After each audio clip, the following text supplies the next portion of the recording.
semua, perkenalkan nama saya Stephanie Jebua dari kelas 12 Bina Husada. Di sini saya akan melakukan praktek posisi-posisi pada pasien. Tujuannya untuk tidak baring, personal hygiene, untuk makan, untuk melancarkan pernafasan pasien dan sebagainya. Berikut adalah posisi-posisi yang akan saya praktekkan, yaitu posisi supinasi atau telentang, posisi lateral atau side lying, lalu posisi dorsal recumbent, lalu Trendelenburg, Sims, litotomy, pronasi, genupectoral, semifowler and fowler, orthopny, lalu posisi pasien mendudukkan pasien, lalu posisi dari tempat tidur ke kursi roda, dan terakhir dari kursi roda ke tempat tidur, seperti itu. Di sini ada saya akan melakukan 12 posisi pada pasien. Sebelum melakukan tindakan posisi, ada 4 tahap, yaitu tahap prainteraksi, tahap orientasi, tahap kerja, dan tahap terminasi. Pada prainteraksi ini yaitu menyiapkan alat-alat dan bahan-bahan untuk melakukan tindakan posisi seperti bantal, lalu handscoon. Jika bantal sudah tersedia pada bed pasien maka tidak perlu lagi. Lalu menggunakan handscoon jika pasien ada penyakit infeksius. Lalu berserta skortnya, jika tidak usah. Lalu tahap orientasi ini sudah melakukan perawat memperkenalkan diri pada pasien, lalu pengecekan identitas pasien sesuai atau tidak, lalu melakukan kontrak waktu. Lanjut, yang terakhir yaitu terminasi. Terminasi yaitu menanyakan respon pasien setelah melakukan tindakan dan dokumentasi di kertas atau catatan perawat. Selamat malam, Mbak. Selamat malam, Sos. Perkenalkan, nama saya Stephanie Jebua. Di sini saya akan shift malam dari jam 9 malam sampai jam 7 pagi. Nah, apakah benar Mbak dengan nama Siska? Ya, Sos. Boleh saya lihat gelangnya? Baik, benar. Mbak, di sini saya akan melakukan tindakan posisi-posisi supaya Mbak tidak terterusan dengan posisi seperti ini. Dengan kontrak waktunya sekitar 15 sampai 20 menit. Apakah Mbak bersedia? Ya. Baik, saya izin menyiapkan alat-alat ya, Mbak. Ya. Baik, posisi yang pertama yaitu posisi supinasi atau telentang. Seperti pada pasien saya berikut ini, dengan kaki lurus, dengan dibantu bantal satu, lalu tangan yang biasa saja, dengan semuanya lurus. Lalu tujuan atau manfaat dari posisi ini yaitu untuk pihak medis memeriksa dan juga untuk perawatan yang lebih mudah, dan juga terakhir untuk memastikan pasien optimal. Yang kedua adalah posisi side lying. Posisi side lying atau lateral ini digunakan atau manfaatnya untuk pasien melakukan tirah baring atau melakukan personal hygiene bagian punggung pasien, dan juga mencegah terjadinya dekubitus. Skip. Untuk posisi side lying membutuhkan 2 bantal. Bantal pertama untuk bagian tangan, bantal kedua untuk kaki. Berikut adalah posisinya.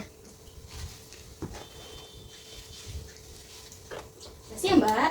Di sini kaki akan ditekuk, lalu tangan Mbak pegang ke saya, dibantu ya Mbak dengan 1, 2, 3, Mbak ikutin ya, 1, 2, 3. Nah, seperti ini udah posisi side lying, tapi ditambahkan dengan bantal. Bantal satu di tangan, lalu bantal satunya lagi di kaki, dijepit. Nah, seperti ini.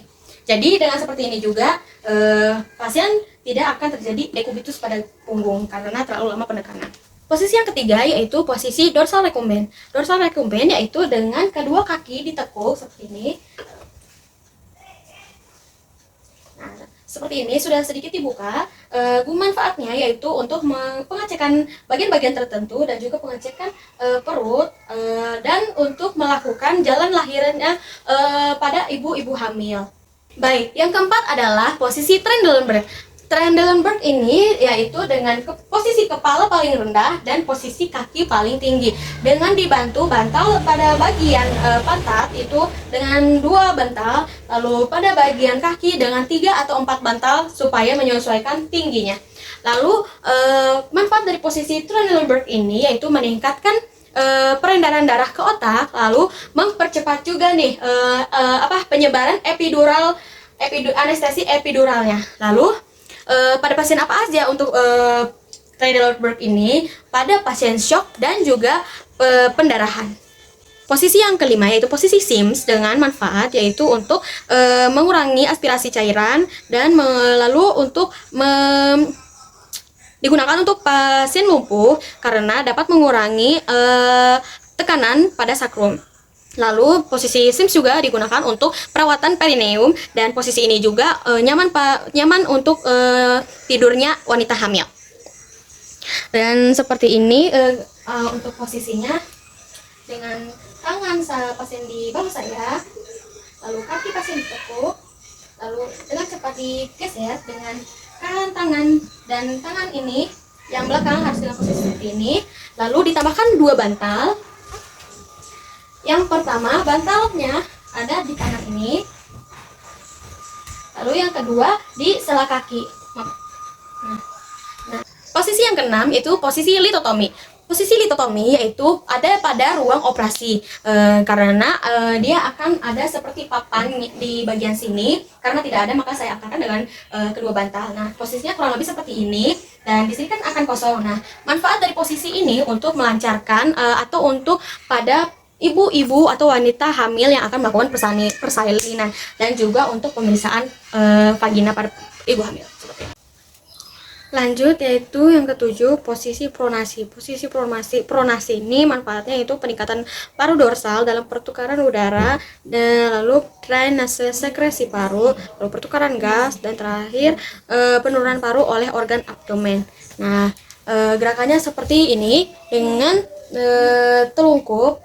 Tangan pasien ada di bagian sini, lalu dengan dibantu bantal atau kain di bagian bawah, dan juga pada kaki pasien. Posisi yang ke-8 yaitu posisi genupectoral. Genupectoral yaitu posisi seperti ini dengan bokong yang lebih tinggi. Nah, gunanya yaitu untuk pada ibu-ibu hamil yang terjadi bayi sungsang. Posisi yang ke-9 yaitu posisi semi Fowler dan posisi Fowler. Posisi semi Fowler dengan ketinggian 45 derajat, manfaatnya yaitu mengurangi sesak nafas, memperlancar pernafasan, dan juga meningkatkan kapasitas paru-paru. Nah, seperti ini posisi semi Fowler. Karena tidak ada bed yang otomatis, maka menggunakan bantal. Dan untuk posisi Fowler yaitu 90 derajat, yaitu dengan posisi sudah duduk menyedek. Sudah duduk seperti ini. Manfaat dari posisi Fowler yaitu untuk memberikan kenyamanan pasien, lalu bisa juga pembersihan pernapasan, dan bisa juga untuk memberikan makan pada pasien. Posisi yang selanjutnya itu posisi yang ke-10 yaitu posisi ortopne. Posisi ortopne yaitu dengan pasien yang sudah duduk atau dengan bed yang sudah 90 derajat, boleh dibantu dengan bantal atau meja, dan diletakkan di atas kaki pasien. Nah, pasien menaruh tangan di atas bantal tersebut atau meja tersebut dengan kepala dimiringkan dan disenderkan di bantal tersebut. Nah, posisi ini manfaatnya untuk mengurangi sesak nafas yang terjadi saat berbaring, khususnya pada pasien TB atau tuberkulosis. Baik, posisi yang ke-11 yaitu posisi duduk. Manfaat posisi duduk ini untuk meningkatkan tulang belakang pasien dan menguatkan sendi-sendi otot pada pasien. Posisinya itu dengan seperti ini.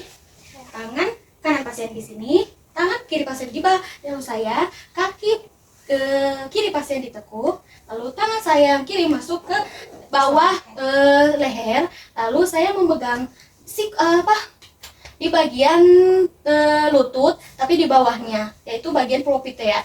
Nah, seperti ini, lalu dibantu dengan aba-aba saya, Bu. Dalam 1, 2, 3, Ibu bantu ya. 1, 2, 3. Nah, ini sudah seperti posisi duduk. Posisi yang terakhir yaitu posisi yang memindahkan pasien dari bed ke kursi roda dan sebaliknya. Gunanya yaitu untuk membersihkan bed pasien, mengganti spraynya, mensterilisasi bed pasiennya. Nah, untuk posisinya yaitu pertama yang harus dicek yaitu kursi roda pasiennya, yaitu dicek apakah sudah terkunci di bagian rodanya. Jika sudah, maka dicek dulu apakah goyang, apakah bakalan masih gerak. Jika tidak, maka lanjut dengan memindahkan pasiennya. Yang pertama, jika posisi kursi roda ada di sebelah kanan, maka yang masuk kaki perawat yaitu kaki kiri. Nah, seperti ini, harus di sela-sela di sini. Lalu lanjut, tangan pasien ada di bahu perawat, dan tangan perawat dimasukkan seperti ini. Boleh dijepit atau boleh di bagian kelek saja. Lebih amannya yaitu dijepit seperti ini. Setelah itu diangkat dengan aba-aba. Ibu, saya hitung 1, 2, 3, Ibu bantu untuk berdiri dan ke kursi roda ya. 1, 2, 3. Seperti ini. Nah, di sini kita bisa leluasa untuk membersihkan bed pasien. Nah, untuk sebaliknya, yaitu membedakan dari kursi roda ke bed dengan cara yang sama, tapi membedakannya kan ke kiri. Nah, yang kaki kanan harus yang menjepitnya. Jadi ada beda-bedanya. Jika tetap kaki kiri, maka memutarnya akan sulit. Seperti ini, masuk. Seperti yang tadi, memegang seperti ini, lalu jepit ke sini pasien, lalu 1, 2, 3. Nah, sudah. Dengan seperti ini pasien akan nyaman dan pasien akan sudah baru lagi. Baik, Mbak, setelah saya melakukan posisi-posisi, bagaimana respon Mbak? Saya lebih merasa nyaman dan tubuh saya tidak terasa kaku lagi. Oke, itu saja yang akan saya lakukan. Jika Mbak ada keperluan lainnya, boleh pencet bel di sini, maka nanti yang perawat atau saya akan datang lagi. Saya izin permisi ya, Mbak. Iya. Setelah itu akan melakukan pendokumentasian seperti telah dilakukannya pemindahan posisi-posisi pada pasien Nona Siska di bed ini dan segini. Seperti itu. I used to think that I wasn't fine enough.